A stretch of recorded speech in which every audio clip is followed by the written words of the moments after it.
এদেরকে মুসলমানের সরকার বলে থাকে, মুসলমানের অভিভাবক বলে থাকে। কোরআনে তাদেরকে 4টা দায়িত্ব বিশেষভাবে দিয়ে দেওয়া হয়েছে, যেটা ফরজ হিসাবে তাদেরকে পালন করতে হবেই হবে। কোন 4 কাজ? আল্লাহ বলেন, আল্লাযীনা ইম্মাক্কান্নাহুম ফিল আরদ, আমার বান্দাদেরকে যদি পৃথিবীতে শাসন ক্ষমতা দেই, 1 নম্বর কাজই হলো আকামুস সালাহ, তারা নামাজ কায়েম করে। 1 নম্বর কাজ। সরকারের রাস্তা বানানো 1 নম্বর কাজ না, ব্রিজ বানানো 1 নম্বর কাজ না, বিদেশের সাথে সম্পর্ক ঠিক করা, ইন্ডিয়া এবং আমেরিকাকে মেনটেন করে চলে, এগুলো 1 নম্বর কাজ না। 1 নম্বর কাজে আল্লাহ বলে দিচ্ছেন আকামুস সালাহ, পাওয়ারকে কাজে লাগিয়ে মানুষকে নামাজি বানানো। নিজে তো নামাজ পড়বে, এটা আলোচনার বিষয় না, নিজে নামাজ তো পড়বেই। যার নামাজ নেই তার কিছুই নাই, যার নামাজ আছে তার বাকিগুলো থাকতে পারে, একটা সম্ভাবনা আছে, কিন্তু নামাজ যদি না থাকে আর কিছুই নাই। যেমন ওমর রাদিয়াল্লাহু তাআলা আনহু, তিনি তার রাষ্ট্রের প্রতিটা প্রদেশের গভর্নর যারা, ওই সময় প্রদেশ সামলাতে গভর্নররা, এখন যেমন ধরেন ইন্ডিয়াতে মুখ্যমন্ত্রীদের যে টাইপের একটা মর্যাদা, ওই সময় গভর্নরদের ধরেন এর চাইতে আরো বড় মর্যাদা। তিনি প্রতিটা গভর্নরের কাছে এই মর্মে চিঠি লিখে পাঠালেন, শোনো, কাতাবা উমর ইলা উম্মালিহি ইন্না আহাম্মা উমুরিকুম ইনদি আস-সালাহ, মান হাফিজাহা ওয়া হাফাযা আলাইহা হাফিযা দীনাহু ওয়া মান দাইয়াহা ফাহুয়া লিমা সিওয়াহা আদিয়াউ। তোমাদের যত দায়িত্ব আছে, যত ডিউটি আছে, এর মধ্যে আমি ওমরের কাছে সর্বপ্রধান সবচাইতে গুরুত্বপূর্ণ দায়িত্বের নাম নামাজ। যে নামাজকে হেফাজত করবে এবং এর ব্যাপারে যত্নবান থাকবে, সে বাকি দিনকেও হেফাজত করবে, আর যে নামাজকে বরবাদ করবে সে বাকিগুলোকে আরো বেশি বরবাদ করবে। এজন্য সবচাইতে বড় চোর হাদিসে বলা হয়েছে কাকে? যে মাহফিলে আইফোন চুরি করে তাকে না, বরঞ্চ যে নামাজে চুরি করে। কেন? আল্লাহর সঙ্গেই যে সৎ না, সে বান্দার সঙ্গে সৎ হবে আপনি আশা করেন কিভাবে? যে আল্লাহরই ফাঁকি দিতে চায়, ও অন্যদেরকে ফাঁকি দেবে না, এটা মাথায় আসে কিভাবে?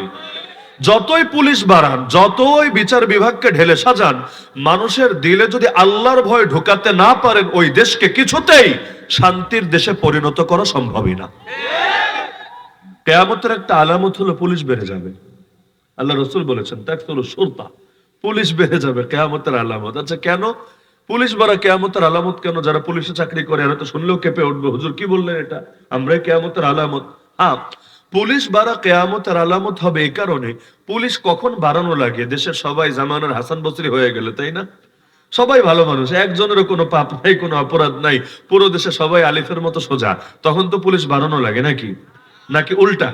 যদি দেশের মধ্যে অন্যায়কারী বেড়ে যায়, পাপিষ্ঠ বেড়ে যায়, অপরাধী বেড়ে যায়, পুলিশও বাড়াতে হয়, স্বাভাবিক ব্যাপার। দেখা যায় এখনো যারা আছে বাংলাদেশে, কিন্তু পুলিশ কম আছে, যত প্রয়োজন এর চাইতে কম আছে। বেচারাদের এত পেরেশানি থাকে, ঈদের দিন পর্যন্ত অনেক সময় দৌড়ের উপর থাকা লাগে। কিসের শীত, কিসের বৃষ্টি, কিসের গরম, কিসের ঠান্ডা। তো দেখা যায় অপরাধী বেড়ে যাওয়া, এটা মূলত হলো কিয়ামতের আলামত। কারণ কিয়ামত যত ঘনিয়ে আসবে, দুনিয়াতে বিশৃঙ্খলা বাড়বে আর বাড়বে, প্রতিটা ক্ষেত্রে সমাজ শুধু উল্টা যাবে, এমন উল্টাবে। নবী বলেন আনতালিদাল আমাতু রাব্বাতাহা, এর একটা ব্যাখ্যা হলো মানুষ নিজের মায়ের সঙ্গে দাসী বাদীর মতো আচরণ করবে। যেই মা সবচাইতে মর্যাদায় থাকার কথা, ওই মায়ের সাথে দাসীবাদীর মতো আচরণ করবে। এরই একটা আলামত ইযা উসিদাল আমরু ইলা গায়রি আহলিহি ফান্তাযিরি সাআ।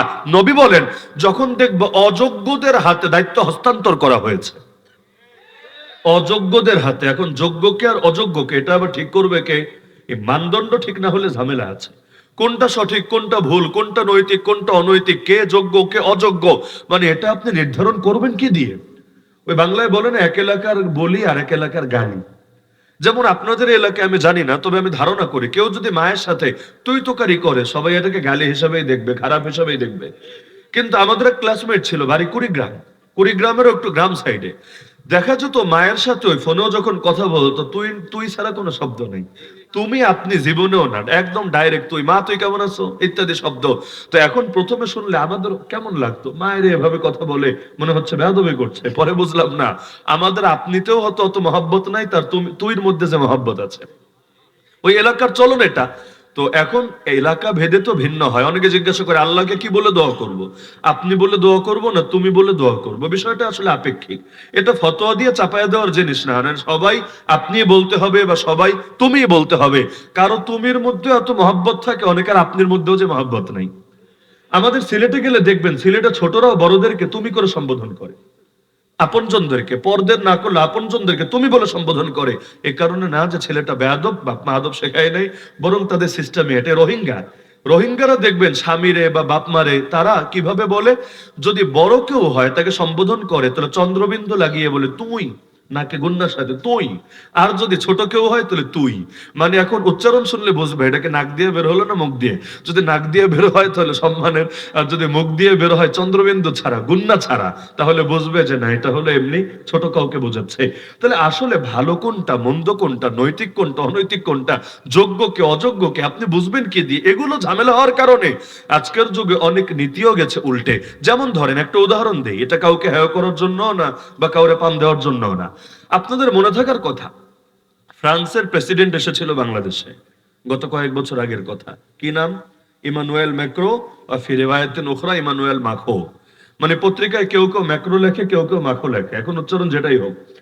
যখন এসেছিল কয়েকদিন থাকলো দেশে, যাওয়ার আগ দিয়ে আপনাদের মনে থাকার কথা, আমাদের সাবেক নেত্রী তাকে সবার সামনে একটা ফ্লাইং কিস দিয়ে গিয়েছিল, মনে নাই? ফ্লাইং কিস মুরব্বীরা না বললেও জোয়ানরা তো বুঝতে পারছেন ফ্লাইং কিস কারে বলে, একটা দিয়ে গিয়েছিল কিনা। এবং এটা এখনো পর্যন্ত সার্চ করলে পর্যাপ্ত পরিমাণ ভিডিও পাওয়া যাবে কিনা। আচ্ছা, এই যে দিয়ে গেল, বাংলাদেশের বিবেচনায় দেখলে এটা কি আসলে একটা ইফটিজিং হয় নাই? যেন তো ইফটিজিং না, এটা চরম নিকৃষ্ট মাত্রা ইফটিজিং। আরে তোমার চাইতে তোমার মায়ের বয়সী না হলে অন্তত খালার বয়সী তো অবশ্যই, অন্তত তোমার বড় বোনের বয়সী তো অবশ্যই, এটা তো অস্বীকার করা যাবে না। তাকে এভাবে দিনে দুপুরে এত ক্যামেরার সামনে, এত হাজার হাজার মানুষের সামনে এটা দিলে তার আর থাকে কি? মান ইজ্জত কিছু থাকে? এখন তো কচু গাছের লগে দড়ি দেওয়া লাগবে, এরকম একটা অবস্থা। কিন্তু দেখা যাচ্ছে না, তার দেশে এটা আবার স্বাভাবিক ব্যাপার। সেখানে ফ্লাইং কেন, ডাইরেক্টটা দিলেও সমস্যা নেই। ফ্লাইং দেওয়া লাগবে না, ডাইরেক্টও যদি দেয়, এক ছেলে এক মেয়ে দেখা হলো অনেকদিন পর সাক্ষাৎ, তাহলে বাংলাদেশে যেমন ওই পুরুষ পুরুষের সাথে দেখা হলে সালাম দেয়, কথা বলে, সালাম কালামের মধ্যে সীমাবদ্ধ থাকে, সর্বোচ্চ মুসাফা মুআনাকা করে, ওইখানে নারী পুরুষও যদি হাত করে, একজন আর একজনকে আলিঙ্গন করে, বুকে জড়ায় নেয়, আবার একটু হালকা পাতলা, ফ্লাইং না ডাইরেক্টটাই দেয়, এতে কোনো সমস্যার কিছু নাই। এটা তাদের দেশে নৈতিক, তাদের দেশে কোনো অনৈতিক না, এবং কোনো এটা দোষের বিষয় না।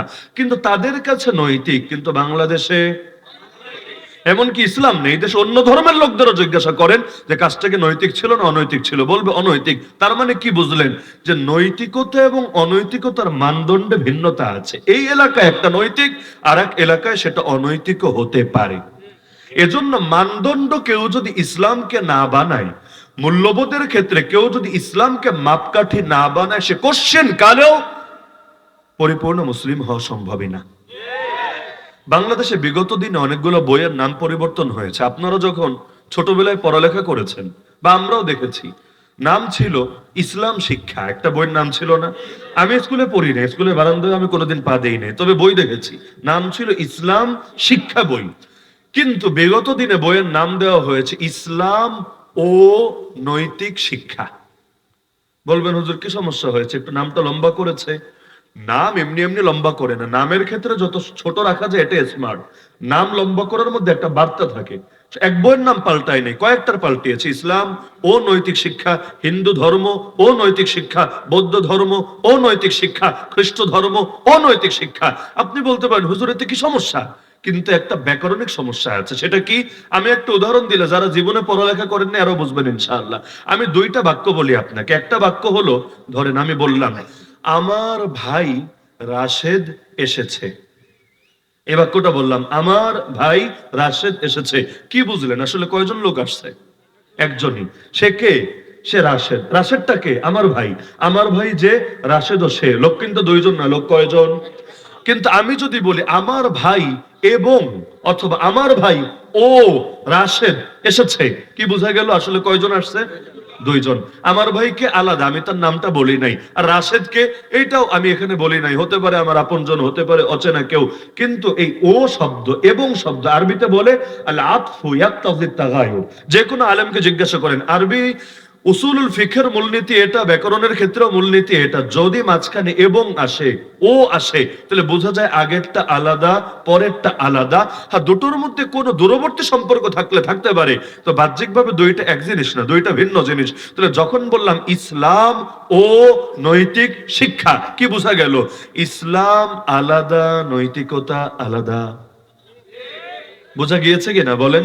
না হলে ও মানে কি? যদি ইসলামের মধ্যেই নৈতিকতা শিক্ষা থাকে, আলাদা করে এটা কেন হাইলাইট করতে হবে? না হলে অন্যগুলো আনুক, ইসলাম ও শান্তি শিক্ষা, ইসলাম ও মুক্তি শিক্ষা, ইসলাম ও নৈতিক শিক্ষা।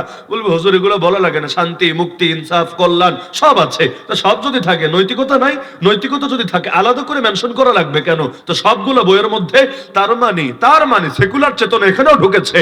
ধর্মকে সাইডে রাখো, নৈতিকতাকে সাইডে রাখো। আচ্ছা রাখলো, কেউ বলতে পারে হুজুর এমন তো হতে পারে একজন লোক ইসলাম বুঝেছে কিন্তু নৈতিকতা বুঝে নাই। আমি বলবো আসলে আপনার মাথার তারই ঠিক নাই। কারণ আপনি যাকে বলছেন যে ইসলাম বুঝেছে, ইসলাম বুঝলো কিভাবে? ইসলাম যদি বোঝে নৈতিকতা অবশ্যই বুঝবে, আর যদি না বোঝে বলতে হবে ইসলামের বেশ ধারণ করেছে, ইসলাম বুঝতে সক্ষম হয় নাই। কারণ ইসলাম গেলে নৈতিকতা নিয়েই যাবে, ইসলাম মাইনাস হলে নৈতিকতাও মাইনাস হবে। এখন যদি আলাদা করি তাহলে প্রশ্নই আসবে নৈতিকতা তাহলে কোনটা, এর মানদণ্ড কি? আমেরিকা যা বলে সেটা নৈতিক, নাকি ইন্ডিয়া যা বলে সেটা নৈতিক? ইসরায়েলে যা চলে সেটা নৈতিক, নাকি চায়না রাশিয়া যা চলে সেটা নৈতিক? এই দেশে অমুক দলের কাছে যা চলে সেটা নৈতিক, নাকি এই দলের কাছে যা চলে সেটা নৈতিক? নৈতিকতার মানদণ্ড কি হবে? মুসলমান তো বলবে নৈতিকতার মানদণ্ড আল্লাহর কালাম হবে, নবীজির সুন্নাহ হবে, লা ইলাহা ইল্লাল্লাহ মুহাম্মাদুর রাসূলুল্লাহ তাওহীদের কালেমা হবে। যেটাই আল্লাহ এবং তার রাসূলের মূলনীতিতে উত্তীর্ণ হবে নৈতিক হবে, যেটা উত্তীর্ণ হবে না অনৈতিক হবে। যেমন একটা উদাহরণ দিলে আরো ক্লিয়ার হবে। বাংলাদেশে কেউ ইসলাম ত্যাগ করা এটা তো কোনো দোষের বিষয় না, স্বাধীনতা দিয়ে রেখেছে, যে যা মনে চায় মানতে পারে। এবং কেউ কেউ তো এমন গাঁজাখুরি ফতোয়া প্রচার করে প্রত্যেকে স্ব ধর্ম বিশ্বাস অনুসারে স্বর্গে যাবে অথবা নরকে যাবে। বিশ্বাস একটা থাকলেই হলো, স্ব ধর্ম বিশ্বাস অনুসারে স্বর্গে যাবে অথবা নরকে যাবে। এরা আবার জান্নাত জাহান্নাম শব্দ বলে না, কিছু সুশীল আছে ওদের শব্দ নিয়ে অ্যালার্জি আছে। যেমন ওরা বলবে না জিহাদ, বলবে সংগ্রাম। ওরা বলবে না আল্লাহ, ওরা বলবে সৃষ্টিকর্তা। শুরু করিতেছে সৃষ্টিকর্তার নামে, কেন আল্লাহ বলতে শরম করে? বুঝেন নাই? সৃষ্টিকর্তা কেন বলছো, আল্লাহ কেন বলছো না? কারণ যাতে অন্যরাও খুশি থাকে, যারা আল্লাহ মানে না ওরাও খুশি থাকে। কারণ অনেকে আছে আল্লাহ শব্দ সইতে পারে না, সৃষ্টিকর্তা শব্দ নিয়ে তাদের ভেতরে চেতনা কাজ করে। শব্দের রাজনীতিও বড় কঠিন রাজনীতি। এই শব্দের ভেতর দিয়েও কার ঈমান কোন লেভেলে এটা বোঝা যায়, ঈমানের লেভেল শব্দের ভেতর দিয়ে চেনা যায়। তাহলে দেখা যাচ্ছে এই যে শব্দ প্রয়োগের ভেতর দিয়ে একটা আদর্শ ধরেন বেরিয়ে আসছে। তো এখন একজন মানুষ সে যদি বলে যে প্রত্যেকে স্ব ধর্ম বিশ্বাস অনুসারে স্বর্গে যাবে অথবা নরকে যাবে, এখান থেকে তো এটা বোঝা যাবে স্বর্গ অনেক, নরক অনেক। আচ্ছা, কিছু স্বর্গের মালিক হয়তো আল্লাহ, কিছুর মালিক হয়তো ঈশ্বর, কিছুর ভগবান, কিছুর অন্যের দেবতা। একইভাবে নরক, কিছুর মালিক আল্লাহ, আর ফ্ল্যাট এখানে অন্যরাও বুকিং দিয়ে রেখেছে, কিছু আছে অমুকের কিছু তমুকের। আচ্ছা এখন কি হবে? আপনারা যারা মুসলমান আল্লাহকে মেনেছেন, আল্লাহ নিয়ে আপনাদেরকে স্বর্গে ঢুকাতে চাচ্ছে, জান্নাতে দিতে চাচ্ছে আর কি। কিন্তু আপনারা তো আবার দেবদেবীরে মানেন নাই, তাহলে দেবদেবী আপনাদেরকে ধরে নরকে ফেলে দিতে চাচ্ছে। আবার আল্লাহকে যারা মানে নাই, আল্লাহ তাদেরকে জাহান্নামে ঢুকাতে যাচ্ছে। কিন্তু ওরা তো আবার অন্য কোন দেবদেবীরে মেনেছে, ওরা আবার এদেরকে স্বর্গে নিয়ে যেতে যাচ্ছে।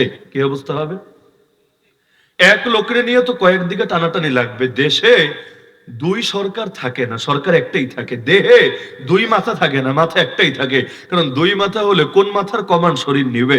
মাথা একটা, ব্যাস। হাত দুইটা হলো সমস্যা নাই, পা দুইটা হলো সমস্যা নেই, কমান্ড তো এক, চেইন অফ কমান্ড ঠিক থাকবে। দেশে যদি সরকার দুইটা হয়, আরে সরকার দুইটা লাগে না, এমনি তো যদি বিরোধী দল শক্তিশালী থাকে আর ঠেলায় সরকার বাঁচে না। দেখেন না পিয়ার পদ্ধতি, আনুপাতিক পদ্ধতি নির্বাচন হবে, এটা নিয়ে সবচাইতে বেশি ভয় কেন? না না না, তাহলে অনেক লোক সংসদে চলে আসবে, আমরা স্বাধীনভাবে আমাদের আদর্শ বাস্তবায়ন করব কিভাবে? লোক যদি অন্য পক্ষের বাড়ে আমাদের তো শক্তি কমবে, এজন্য বেশি থেকে বেশি আমাদের থাকলে ভালো হবে। ৭২ সংবিধান বাদ দেওয়া যাবে না কেন? এটার মধ্যে অনেক ক্ষমতা দেওয়া আছে আমাদেরকে।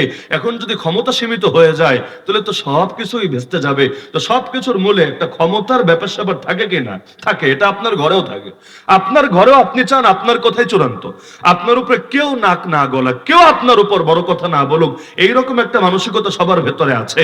তো এখন দুনিয়াতেই যদি এক দেশে দুই সরকার না চলে, তাহলে এক নিয়ন্ত্রণে যদি দুইজন চলে আসে, আল্লাহ চাচ্ছে জান্নাতে দিতে, আরেকজন চাচ্ছে জাহান্নামে নিতে, অথবা আল্লাহ চাচ্ছে জাহান্নামে দিতে, আরেকজন চাচ্ছে জান্নাতে নিতে, আপনারে তো টানা হেঁচড়ার এমন অবস্থা হবে, আপনি কয়েক টুকরা হয়ে অর্ধেক যাবেন এদিকে, অর্ধেক যাবেন সেদিকে।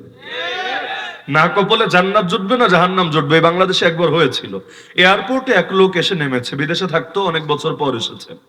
এখন ৪ মহিলা এসে হাজির তার রিসিভ করার জন্য। একজন দুজন না, কয়জন? ৪ জন। এবং প্রত্যেকের দাবি হলো যে সে তার বিবাহিত স্ত্রী। এবং একমাত্র স্ত্রী, দ্বিতীয় কেউ নাই, মাসনা সুলাসা রুবা কিছু নেই, একমাত্র স্ত্রী। প্রত্যেকের দাবি যে আমার স্বামী সে দ্বিতীয় কাউকে বিয়ে করেনি, আমি তার একমাত্র বিয়ে করবো। ব্যাস, চারজন মিলে দাবি করছে এবং কেউ দাবি থেকে সরবে না, সবাই এক দফা এক দাবি, স্বামী তুই কই যাবি, ব্যাস, আর কোনো এখানে কথাবার্তা নাই। এখন স্বামীরা নিয়ে লাস্টে কি হবে, যখন স্বামী নিজেও কনফিউজ, মানে কি রেখে কি করবে, তার মতি গতিতে বোঝা যাচ্ছে ডাল মে কুছ কালা হ্যায়। এখন বেচারা কাউরে যে খুশি করবে কাউরে বেজার করবে, হয়তো চেয়েছিল আগে ফোন টোন দিয়ে কোনোভাবে মিটমাট করবে, 2 দিন এখানে 5 দিন ওখানে 10 দিন ওখানে, কিন্তু এখন সবই তো সামনে, আব কে হোগা। এখন ধরে একজন সামনে টানে, একজন পেছনে টানে, একজন হাত ধরে, একজন কলার ধরে, একজন পা ধরে, লাস্টে বেচারাকে শুয়ে পর্যন্ত টানাটানি করিয়েছে। আনসার সদস্য, পুলিশ সদস্যরা এসে তারপর গিয়ে তার থানায় নিয়ে গিয়ে মিটমাট করতে হয়েছে যে দিন শেষে তুই কার বাসায় যাবি, তুই কার মন খুশি করবি। তাহলে যেখানে চারদিকে টানাটানি হলে দুনিয়া এক মানুষই যাওয়ার জায়গা খুঁজে পায় না, ঘরেও যাওয়া হয় না, তাহলে থানায় নিয়ে যেতে হয়, তো সেখানে যদি ওই জায়গায় টানাটানি হয় অবস্থা কি হবে। এজন্য কোরআনে আল্লাহ নিজেই যুক্তি দিয়েছেন, আল্লাহ যুক্তি দিয়েছেন, লাউ কানা ফীহিমা আলিহাতুন ইল্লাল্লাহ লাফাসাদাতা। এক আল্লাহ ছাড়া দ্বিতীয় কোন মাবুদ যদি থাকতো আসমান এবং জমিনে, না আসমান থাকতো না জমিন থাকতো, সব বরবাদ হয়ে ধ্বংস হয়ে বরবাদ হয়ে যেত। কেন? কারণ আসমান কার কমান শুনবে, জমিন কার কমান শুনবে। একজন বলবে বৃষ্টি দে, আরেকজন বলবে রোদ দে, একজন বলবে আমার এই বান্দারে ছায়া দে, আরেকজন বলবে তার উপরে ঠাডা দে। তো দিন শেষে কি হবে, মানে কয় কমান নিবে, লাস্টে তো কনফিউজড হয়ে দুইটার কোনোটাই না নিতে পেরে বরবাদ হবে। এজন্য জান্নাত কয়জনের নিয়ন্ত্রণে, জাহান্নাম কয়জনের নিয়ন্ত্রণে, সৃষ্টিকর্তা কয়জন, পরিচালক কয়জন, নিয়ন্ত্রণকর্তা কয়জন। সুতরাং তার আদর্শ এবং তার দেওয়া দিন কয়টা। কোরআন সূরা আলে ইমরানে আল্লাহ নিজেই জানিয়েছেন, ইন্না দীনা ইনদাল্লাহিল ইসলাম, নিশ্চয়ই আল্লাহর নিকট একমাত্র দ্বীনের নাম হলো ইসলাম। এটা কোরআনের আয়াত, কোন হাদিস বলে নেই। বলবেন হুজুর সহি না জয়ীফ? সহি জয়ীফের কোনো প্রশ্ন নেই, কোরআনের আয়াত। যে মানবে মুসলমান, যে মানবে না বেঈমান। এটা কোনো মোল্লার ফতোয়া না যে মনে চাইলে ইখতিলাফ করলাম, মাযহাবি, মাসলাকি, মানহাজি, মাশরাবি বিভিন্ন ইস্যু টেনে যে এটার সাথে আমি একমত, এটার সাথে আমি দ্বিমত। আরে কোরআনের আয়াত, ইন্না দ্বীন ইনদাল্লাহিল ইসলাম, নিশ্চয় আল্লাহর কাছে একমাত্র দ্বীনের নাম কি? ওয়া মান ইয়াবতাগি গায়রাল ইসলামি দীনান ফালান ইউকবালা মিন। একই কোরআনে, একই সূরার ভেতরে, একই পারার ভেতরে, সর্বশেষ পৃষ্ঠা 3 নম্বর পারার আল্লাহ জানাচ্ছেন সূরা আলে ইমরানে, যে ব্যক্তি ইসলাম ছাড়া অন্য কোন দ্বীন খুঁজবে, গ্রহণ করবে কি করবে না লাভ পরে, ইসলাম ছাড়া অন্য কোন দিন তালাশ করবে, অন্য কোন দিনের পেছনে পড়বে, ফালাই ইউকবালা মিন, কোশ্চিন কালেও তার থেকে সেটা কবুল হবে না। ওহুয়া ফিল আখিরাতি মিনাল খাসিরিন, আখিরাতে সে চির ক্ষতিগ্রস্তদের অন্তর্ভুক্ত হবে। এজন্য ইসলামের মূল কথাই হলো একত্ববাদ নাকি বহুত্ববাদ। এখন তো বাংলাদেশের নতুন সংবিধান যেটা প্রস্তাবিত, এখানেও প্রস্তাব দেওয়া হয়েছে সংবিধান থেকে ধর্মনিরপেক্ষতা বাদ দেন আর সমাজতন্ত্র বাদ দেন। আচ্ছা মাশাআল্লাহ, মারহাবা, নেক্সট। এরপর বহুত্ববাদ ঢোকায় দেন। মানে কি? মানে হইলো বৃষ্টি পড়ছে তো পালান পালান গিয়ে ঝর্ণার নিচে দাঁড়ান। ফাররা মিনাল মাতর ওয়া কামা তাহতাল মিজা, বৃষ্টির নিচে থাকেন না, ভিজে যাবেন, কি করবেন? ঝর্ণার নিচে গিয়ে দাঁড়ান, তাহলে আর শরীর ভিজবে না। এ আজীব তামাশা। ধর্মনিরপেক্ষতাবাদ বাদ দেন, সমাজতন্ত্র বাদ দেন, সবাই খুশি হয়েছিল, সবাই, বিশেষ করে হুজুররা যারা আছে খুব খুশি। যাক মাশাআল্লাহ, আসলেই নতুন বাংলাদেশ হতে যাচ্ছে, আসলেই পরিবর্তন হতে যাচ্ছে।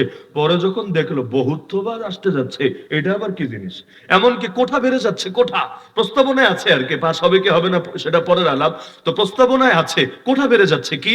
নারীদের জন্য ছিল সংরক্ষিত 50 কোঠা, আগামী দিনে সেটা যেন করা হয় 100 কোঠা। হাফ সেঞ্চুরি থেকে সেঞ্চুরি যাতে পরিপূর্ণ করা হয়। কত গলার হাফ সেঞ্চুরি নিয়ে থাকবে? 300 জন নির্বাচিত হয়ে আসবে আর 100 জন মাগনা মাগনা চলে আসবে। কেন? কারণ লেডিস ফার্স্ট, তারা নারী, এজন্য তাদেরকে এগিয়ে রাখতে হবে, তাদের ভোটাভুটি লাগবে না। আচ্ছা, তো ভালো কথা, তো 100 জন নারী থাকবে, বাকি 300 জন তো পুরুষ। না না হুজুর, ওই 300 আসনে তো সবাই লড়াই করবে, সেখানে পাবলিক যারা মনে চায় তারে আগায় দিবে, যদি রাতের বেলা ভোট না হয় আর কি।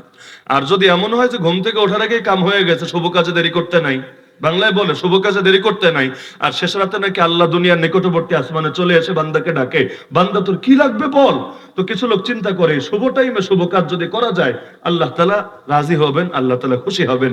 এমনকি মরা মানুষও এসে কাজ সাইরা দিয়ে যায়। কতজন আফসোস করে, হুজুর দাদা আসলো তো আসলো, নির্বাচন কেন্দ্রে এসে ভোটটা দিয়ে গেল, আমরা কি পাপ করলাম, এখন হুজুর দেখা দিয়ে গেল না। অন্তত একবার দেখা দিয়ে যেত আমাদেরকে, কিন্তু কি পাপ করলাম, আমাদের দেখা দিল না, ওখানে এসে ভোটটা দিয়ে সুন্দর মতো চলে গেল। তো এগুলো যদি না হয়, বাস্তবে যদি পাবলিকে ভোট দেয়, তাহলে পাবলিক যেখানে যেখানে ভোট দিবে, যারা জনপ্রতিনিধি হওয়ার জন্য, নেতা হওয়ার জন্য, এমপি হওয়ার জন্য দাঁড়াবে, সেখানে পুরুষও দাঁড়ায়, নারীও দাঁড়ায়, হিজড়াও দাঁড়ায়। বিগত দিনে হেজরা চেয়ারম্যান হয় নাই? তো আগেই যদি চেয়ারম্যান এই ধাপ সম্পন্ন করে ফেলে, আগামী দিনে এমপি হওয়ার চেষ্টা চালাবে না? কে বলেছে? হতেই পারে। আর এরকম একজন দাঁড়ালে প্রথম আলো আছে তার পাশে, ডেইলি স্টার আছে তার পাশে, আরো যত ফাজিল মিডিয়া, আরে আপনার পাশে থাকবা না থাক, মাগনা মাগনা ওদের পাশে থাকবে। BBC, CNN, Reuters, AP, AFP, ওরা পর্যন্ত বিনামূল্যে প্রচারণা চালাবে। তো দেখা গেল যে 300-র মধ্যে 300 জনের 300 জনও মহিলা হতে পারে, এর মধ্যে 250 জনও মহিলা হতে পারে, 150 জনও হতে পারে। এগুলো সবার জন্য কমন, কিন্তু আলাদা করে কোঠা লাগবে। অদ্ভুত ব্যাপার, মুক্তিযোদ্ধা কোঠার বিরুদ্ধে আন্দোলন করে দেশ মুক্ত করে এখন আবার নারীদেরকে আলাদা কোঠা দিতে হবে কেন? তারা নারীদের পক্ষে কথা বলবে, কোঠা যদি না থাকে কথা বলবে কিভাবে? তাহলে ধর্মীয় প্রতিনিধিদের কোঠা দাও না কোন যুক্তিতে? নারীর যদি নারীদের পক্ষে কথা বলা লাগে, আমাদেরকে আমাদের পক্ষে কথা বলা লাগবে না? এই দেশে সবচাইতে বেশি অবহেলিত তো এই ওলামায়ে কেরাম। একথা বলতে কোন দ্বিধা নেই, সবচাইতে বেশি অবহেলিত। আপনি একটু হিসাব মিলান না, পুরো বাংলাদেশে যেই শ্রেণী, প্রতিটা শ্রেণী আলাদা আলাদা ভাগ করেন, আমি দায়িত্ববোধের সাথে বলছি, সবচাইতে কম আয়ের, কম ইনকামের মানুষ পাবেন 1 নম্বরে ওলামায়ে কেরাম। ব্যক্তিগতভাবে 2-1 জন থাকতে পারে, রেয়ার, যাদের হয়তো কোটি টাকা ইনকাম থাকতে পারে, গুটি কয়েক। যারা 100 কি 1 লাখ কি, মানে পুরো সংখ্যার মধ্যে হাতে গোনা কয়েকজন, বাকি সবই আপনি হিসাব করে দেখেন না, আপনার মাসে পকেট খরচ যত, মানে আপনার খরচ না, পকেটের খরচ আর কি, যত আপনার পকেট খরচের চাইতে অনেকের মোট ইনকাম কম। আচ্ছা, ইনকাম কম বাদ দিলাম, তাহলে ইজ্জত তো ভালো আছে না? ছিল এক সময়, হ্যাঁ, আমরা দেখেছি ছোটবেলায়, আলহামদুলিল্লাহ, এমন একটা বাংলাদেশ আমরা দেখেছিলাম, এলাকার গুন্ডা মাস্তান পর্যন্ত মসজিদের ইমামকে দেখলে সম্মান দিত। হাতে কোনো বিড়ি সিগারেট থাকলে ফেলে দিয়ে, পা দিয়ে পিছে ফেলতো।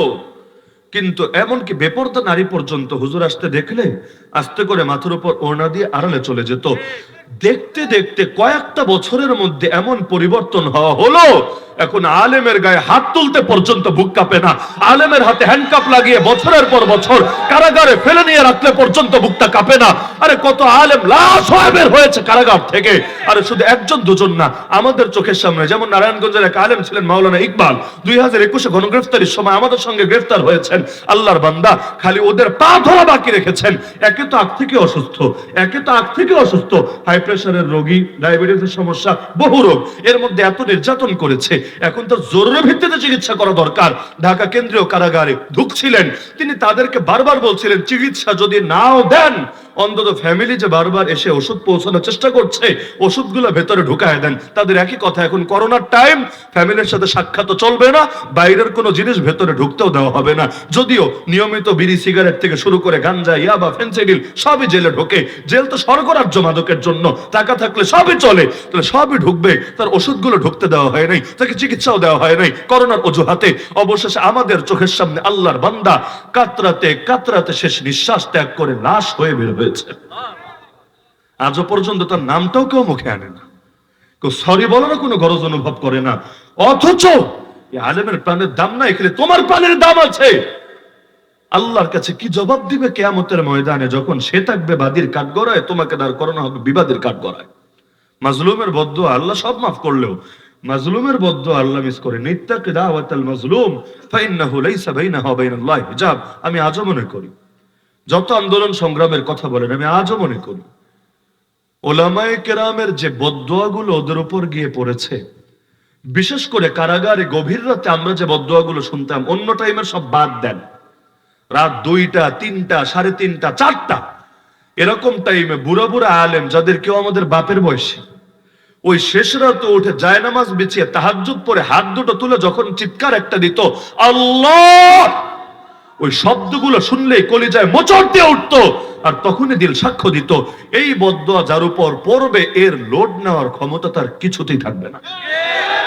আমি এখনো মনে করি মাজলুমের চোখের পানি, শহীদদের রক্ত, আর ওলামায়ে কেরামের উপর যে জুলুম হয়েছে, এগুলোই তাদের উপর এই কঠিন পরিণতি নিয়ে এসেছে। লোকে তো বহুত মাস্টারমাইন্ড খুঁজে, আমি আসল মাস্টারমাইন্ড বলি আল্লাহ রাব্বুল আলামিনকে।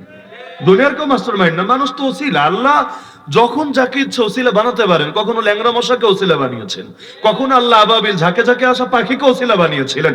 আল্লাহ কারো মুখাপেক্ষী না, আল্লাহ যে কোনো জিনিস দিয়ে যে কোনো কাজ ঘটিয়ে দিতে পারেন। তো করেন তো একজনই, কর্তা তো একজনই, দ্বিতীয় কোনো কর্তা নাই। তো দ্বিতীয় কোনো কর্তায় বিশ্বাসী না আমরা। তো এই যে ওলামায়ে কেরাম, একদিকে সবচাইতে নিম্ন আয়ের মানুষ, আরেকদিকে তারাই বাংলাদেশের আসল সংখ্যালঘু। বিশ্বাস হয় না? আসল সংখ্যালঘু তারা। আপনি বলবেন কেন সংখ্যালঘু বলতে কি বোঝায়?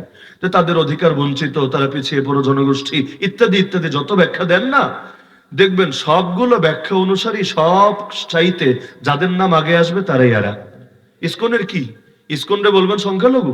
ইসকনের বিরুদ্ধে বয়ান করে ওই যে শহীদ সাইফুল ইসলাম আলিফকে হত্যা করার পর ওই শুক্রবারের কথা বলছে, বাংলাদেশে কয়েক ডজন ইমাম এক জুমার দিন চাকরি হারিয়েছে, এক জুমার দিন।